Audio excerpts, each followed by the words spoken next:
At that time, there were ability users who fought against monsters as their daily job and made money from them.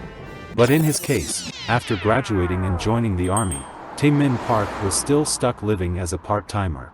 Even after 20 years, Korea hasn't changed that much, but there were a few things that also changed. North Korea went to war with the beasts but was ultimately destroyed. Other than that, there were countless armies of beasts that were too much for them to handle. North Korea couldn't fend off this mass and they eventually fell into ruin. Not only that, but Hokkaido was also infested with monsters, and now half the earth is roaming with them. And even then, Korea stood their ground, all because the hunters did a great job at warding off the beasts and avoiding their extinction. But in his current situation, Tae Min Park's a 9-to-5 worker at a retail store. Ability users usually awaken before they hit 20, but since he's 27 years old, there's no chance that he'll awaken anytime soon. A person enters the store. A lady with a glowing aura walks up to the counter and pulls out a necklace. The necklace is made from a piece of crystal that is dropped whenever a monster is captured, which you can also get from the mission. There's a mission that develops your ability if you carry the star stone necklace. He had one with him but was embarrassed, so he always hid it in his pocket. After quite some time, he went back to his room and sat down without taking a shower. Park prepares a meal for himself and then gobbles it down. He went to bed, looked upon the ceiling, and thought, this kind of life has been going on for over half a year and obtaining luxuries is pretty much impossible for him. As time passes, so does the pressure of copious amounts of debt amassed over the years. After reminiscing about a sensation, a voice suddenly calls out to him asking if it should give him strength. Park was surprised and wondered for a second if he was hallucinating or not. He disregards the fact that he's in a manhwa fantasy just like the one he read as a kid. The voices returned and told him it would give him strength. He was confused for a moment, then he screamed in pain and eventually fainted. This was the moment when he awakened to his newfound ability. Inside his plane of consciousness, the guy sees a light in front of him and slowly reaches out to it. As he gets closer, the light shines even brighter. But eventually, he was woken up by the sound of the alarm. He sits back up, looks at the clock, and realizes he has fainted for several hours. And at the same time, a light flashes before him and he sees a bunch of glowing guns floating around in front of him. Park couldn't believe what he was seeing, and then he revealed his status window. His stats showed him the name of its ability, how it's used, and its description. But just after he gained the ability, the guy knew exactly what ability he had and how to use it. This was natural for them, as stated that all ability users have experienced the same thing when awakening occurs. Park had the ability to create sci-fi items by using crystals, but at his current level, he could only carry items that weighed at least 1 kilogram. But what bothers him the most is the name of his ability. Since he just got his ability, he didn't know the procedure for using his ability. He had an idea and wanted to test out his new ability. He thought of each possible thing he could create, but they all weighed more than 1 kilogram. He then mentions a weapon he saw in a spy movie as a kid, and in that movie, there was this laser that was used to melt through walls. It was small enough to carry and wasn't complicated to use, so he began constructing the item by saying the name of his ability. A little while after receiving the item, the dude wanted to test out his creation.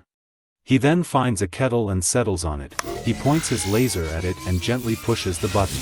He wasn't expecting a powerful blast and was left devastated with a burned wall in his room. Just after that, the man thought of every possible thing he could achieve through the use of his newfound ability. So in this very moment, his life will take a new turn and change completely.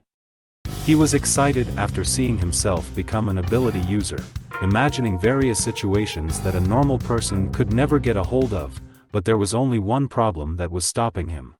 And that is a hunter's license. To be provided one, you need to prove that you have an ability. Simple as that. You can also get support funds, which is a bonus for ability users. The only problem with this is the hunter's survival, since their job is to hunt dangerous monsters, which could cost their lives. You can also get a hunter's license without any ability, but doing this would get you stuck at the lowest rank with a low chance of ranking up. To add it up further, these kinds of hunters are the ones who die the fastest. Even if monsters are a threat in these situations, people could also become one. This is because when you start being a hunter, you have to show your ability to the public to prove that you are qualified for the license. The problem with this is that if an ability is publicized, it becomes automatically useless, so it'd be best to hide your power to not get yourself in a bad situation, since an ability user's body is the same as a normal person's. If you don't want to publicize your ability, another option is to obtain a hunter's qualification through training. We can see the guy attend a training center for hunter qualifications. Park suddenly spots a purple-haired guy questioning his identity, and the drill sergeant shouts that the admission will start from now on. After training for a month, Park finally completes the training and thinks about all the things he has done in the past to finally get to the point where he is. He then goes to sleep, hoping to get his license the next day. Inside the building, he finally gets his license and is able to start hunting now. He laughs like a maniac, fantasizing about money. He greets the cashier who was looking at him, and she greets him back, hoping that he'll be able to survive. He felt strange because he never expected someone to say that to him in the past few years. Park goes inside the hunting field and spots horned rabbits, which are low-class monsters. They usually form groups with 3 to 4 rabbits. They look harmless, but the moment you interact with them, they become violent and will stab you with their horn. He gets cold feet, thinking to himself that he should have bought a shield, but he doesn't have enough money, so he has to put up with it. He inspects his surroundings and activates his ability. This time, he makes a plasma gun using 20 star stone necklaces. He checks the ability of the gun and is disappointed to see that the stats are mediocre. He sees a bunch of hunters shooting monsters, and since they kept spraying on the monster, they won't receive a good amount of money for the quality of the corpse. He just goes another way since he doesn't want to bother with them. While walking for a fair distance, he sees 3 horned rabbits beside each other. He charges up his gun and shoots the monsters. 2 horned rabbits survived after taking the attack. They turned towards him and prepared to fight. Park stayed focused in the battle. He shot his plasma gun and killed the 2 horned rabbits. 2 more horned rabbits attack him from behind. Park turns around and shoots them. He sees more rabbits and shoots them again, going on a killing spree. After a hunting session, he picks up the big red crystals from the monsters and calls it quits because he doesn't want to get too greedy and risk himself. Park calculates the amount of profit he got from the hunting, totaling an amount of 3,600,000 won. He is surprised at how easy it is to make a lot of money, and he contemplates what luxurious things he is going to buy. But he made up his mind that he would not buy those kinds of products first and wanted to invest instead. Having a job as a hunter is never easy. The life of a hunter is always on the line, the job is never a game, and a simple mistake may take your life easily. Everything about the hunt should always be planned beforehand. Because all of it is reality, the fatigue and the pain. After doing the hunting job, rest is crucial, as it is also a job for hunters to rest. The warriors need to treat the wounds that were inflicted from the battles they had to go through. Magicians also need to regain their mana and strength to fight. Plan, caution, and rest are the 3 required requirements for every hunter. The hunting job occurs once a week at designated places. Park realizes that he has done something crazy. If he followed what he had learned from the training center, he would have ended it with a single hunt. But if he would have done that, then he's no different from other people. Park is desperate, and he has a goal in mind. He doesn't want to live such a mob-like life. As he was given a chance to rise above, he wants to overcome the top. He wants to feel what it's like to be on top. And so, he will be advancing to the top. As he was holding a bunch of crystals in both hands, he absorbed all of them at once. A light shone from the crystals as it was being absorbed. As it was being absorbed, Park glowed for a moment, then the light diminished. He rhetorically questions whether it actually worked. He opened his status window. Park checked to see if there was anything new about his status. He notices a description. He can summon items that are below 7 kilograms at level 4. He's shocked to see it, but something was off. Park went to the field again to collect more crystals. He says that it's a real pity that he can't even recover the corpses of the mobs. He needs to hunt more monsters since some things didn't go as he expected, even though he had leveled up, so he made something new. He goes further in the field. As he was going further into the field, he heard something and went in to check. He was shocked to see what he discovered. There was a giant horned rabbit boss eating another mob. The boss looked behind him and saw him standing nervously. The boss then pounces on Park. Park then runs away from the horned rabbit boss.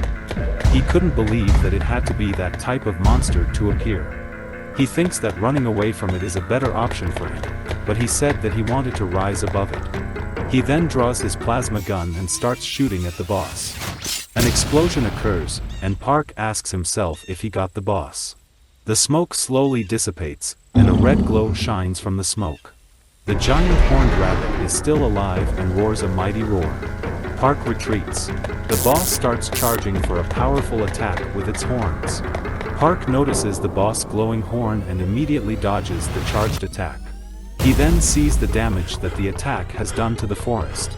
He deduces that the boss has a special ability. He can't let things end this way, and he needs something to win over it. As he was grabbing his bag, some of the crystals in it fell off. He hesitated, but he quickly came to the decision that he would rather focus on living than getting the dropped crystals. Park then cast his ability, "If you give me a little more time and money." Park absorbed the crystals, but something went wrong. The crystal crumbled. That felt like a dud, but he didn't mean to make a failure. As the boss approached, he quickly ran. What does he need to do? There was no way that he had failed. What does he need to do in order to win?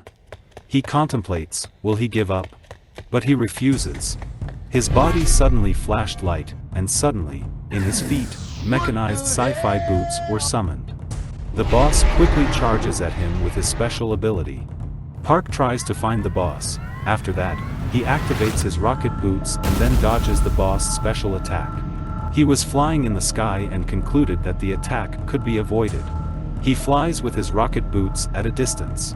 He mumbles that there are two ways to do this hunting job, either catch it or run away from it. He questions which one he thinks he needs to do. And the answer to that question is neither. Park then casts his ability and summons dual plasma guns. He deactivated his rocket boots and fell towards the giant horned rabbit's mouth.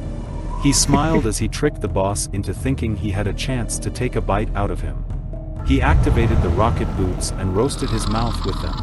He then flies again at a distance, telling the boss a one-liner. He then shoots his plasma gun at the boss. The boss screamed in pain as it was attacked. Park then shoots his plasma gun repeatedly, spamming it. It was no big deal for him to fight if he could avoid its special abilities. The boss then dropped dead as it was roasted by multiple shots. He asked himself if he was alright. Did he actually catch the boss? That one of a kind horned rabbit? What does he do now? What did he actually like back at the training center? Park then contacts someone. A red-haired girl picked up the phone. She tells him that the reward is clear and that he should stay there. The red-haired girl expected this and said that she should do it slowly as she limbers up. Transitioning to a purple-haired man practicing kendo. He sweats profusely and starts swinging and swinging. Then there is a person sitting at the window, chilling and watching the man train. The blonde man yawns and notices the door opening. The red-haired woman entered the room and told them, "Long time no see. Will we see Tae Min Park rise to the top and achieve greatness, or will he die trying with his awesome power, and who is that red-haired beauty and her companions?"